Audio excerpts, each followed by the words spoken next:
Good morning and welcome back to A Life Worth Living. I'm Frederick Groth and I believe that God has a plan and purpose for everyone. And I have a message of hope and truth to show you a life worth living.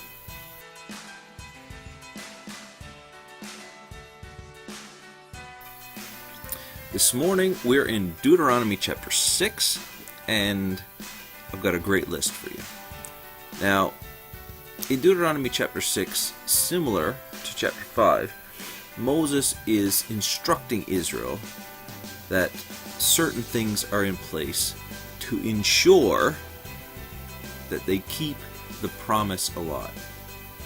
Okay? In other words, in order to keep their success, in order to keep the promised land, that was their success, there was some things put in place, some statutes, some precepts, some laws, if you will, to ensure that they always kept the land, because God had given them a blessing and a cursing.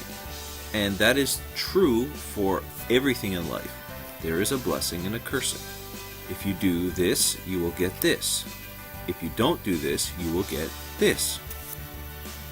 And it's called consequences. You know, if you steal, you'll get caught and you pay the price. If you do good, you'll end up getting caught and you'll pay the price. The price for both are completely different. The price for being good typically is a pat on the back, a reward, a thank you, those types of things. Stealing, you get a punishment, you get yelled at, you get put in prison. Those are consequences. Consequences are neither good or bad. So here's a quick list of what Moses outlined as part of the precepts that God put in place to ensure that the promise stay alive, the success stay alive. See, God wants us to succeed. He wants us to prosper. Now, there are some things we got to go through to get there. There's some lessons we got to learn. There's some things that have to change in us, and that is a process, and it is difficult sometimes, and it is hard, and sometimes it's even lonely.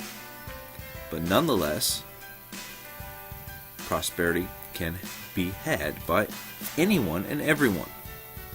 Here is the list. There are 6 things.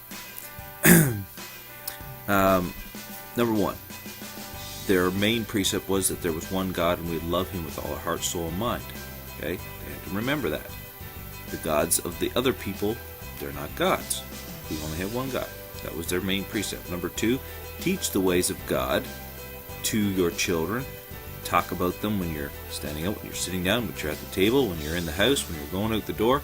Talk about the things of God. Talk about the laws of God, the ways of God, how God brought you from here. Okay, that was number 2. Number 3, when you're full in the promise, don't forget God. Don't forget how you got here. Number 4, fear God and serve Him. Swear by His name. Don't swear by somebody else's name. God is a jealous God. He's the one who brought you here. When you make a promise, then you swear by His name because He's the greatest. Number 5, do not tempt God as at Massa. Now, I had to remember what that story was, so I looked it up. This is the story where they went to a place, Rephidim, and there was no water there. And they tempted God, and they said this, "Is God even with us?" See, I'm going to get ahead of myself a little bit here. But see, the thing here is, we often get into a place where it's a drought in our success. And we're like, what is going on? Why did I even think I could do this? Hold on, friend. Hold on. Because Rephidim means a resting place. And just because it doesn't look like there isn't any water or any success at this present time, it's a test to take you to the next level. Don't test God, or don't test that your success is going to be real. And number 6, because God brought us out to bring us into the promise, that is the reason we obey.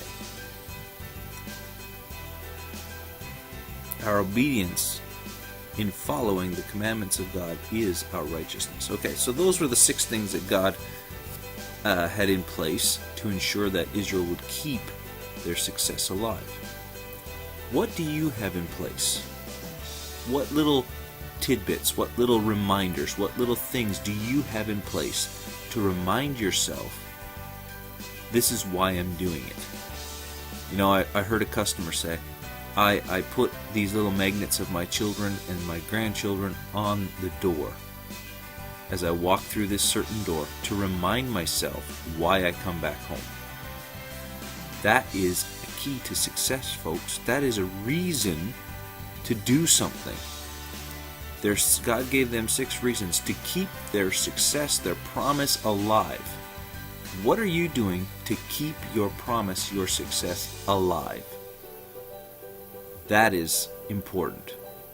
God bless you. Have an amazing day. Now get up, make your list, and remind yourself daily, this is why I'm doing what I'm doing. It doesn't matter how hard it is. It doesn't matter how crazy it gets. But this is why I do what I do. Have an amazing day.